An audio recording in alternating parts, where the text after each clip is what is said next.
The wind carried dust across the open plains as the sun dipped low over the horizon. She walked alone, boots coated in dried mud.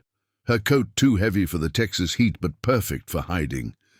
Her wide-brimmed hat shaded a face marked with a scar that stretched from the corner of her brow to her cheek, one she never tried to hide, but which always made people look twice. People didn't ask her name. She didn't offer it. All they saw was a drifter, a woman without a home, wandering aimlessly from one town to the next.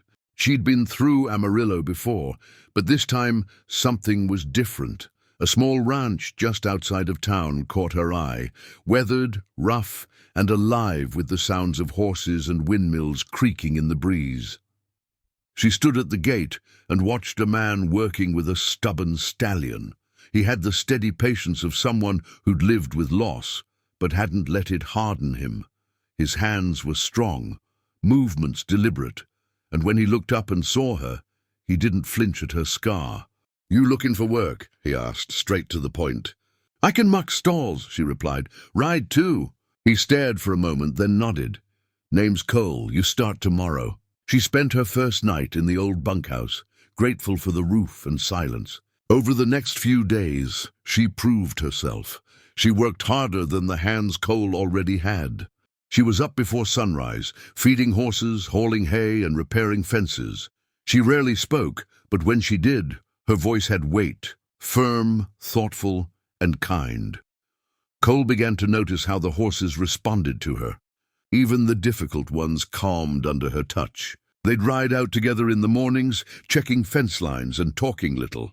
But in the quiet, something started to grow. Cole wasn't the kind to ask questions, and she wasn't the kind to give answers.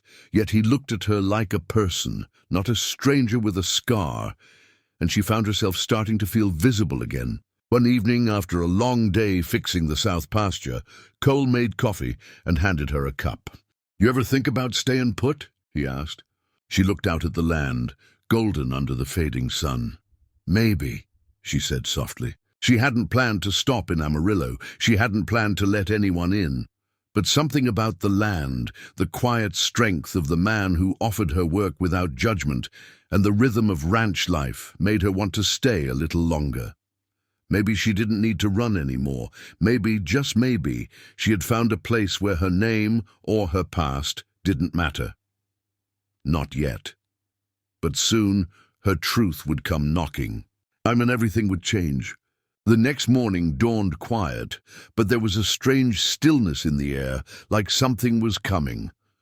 Ellie was out early, brushing down the horses when the low rumble of tires on gravel broke the silence.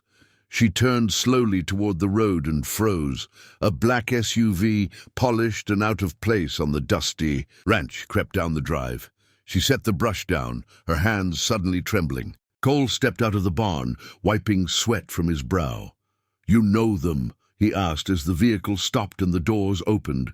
Two men in tailored suits stepped out first, followed by an older woman with silver-streaked hair pulled into a tight bun. Her eyes scanned the ranch like she owned it, then landed squarely on Ellie. "Elena Montgomery," the woman said. "You've had your fun. Now it's time to come home." Cole blinked. "Elena?" Ellie didn't look at him. She kept her eyes on the woman. "I didn't ask you to find me, Aunt Claire." "We didn't come to ask," Claire said coldly. "You're the rightful heir to the Montgomery estate. Half the state's waiting on you to return." Cole turned to Ellie, questions all over his face. She sighed, removing her hat and facing him completely for the first time. "My name is Elena Montgomery.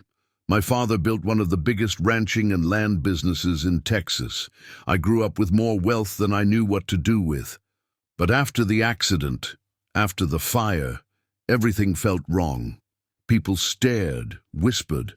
They didn't see me anymore, just the scar and the money. I ran. I didn't want to be her anymore." Cole looked at her, quiet. "And what do you want to be now?" "I wanted to know if someone could see me without the name, without the fortune, just for me." He stepped closer. "I do."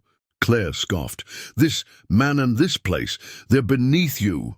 Ellie turned to her, voice calm but firm. "Then I guess I'll stay beneath." Claire opened her mouth to protest, but Ellie walked away, back to the horses, back to where she felt whole. Cole followed her, standing beside her without a word. That evening they watched the SUV disappear down the road. Ellie sat on the fence, Cole next to her. The silence was comfortable. "You sure about this?" he asked. She smiled. "I've never been more sure." Weeks passed. The ranch thrived, and so did they. Eventually, she did return to the Montgomery legacy, but on her terms.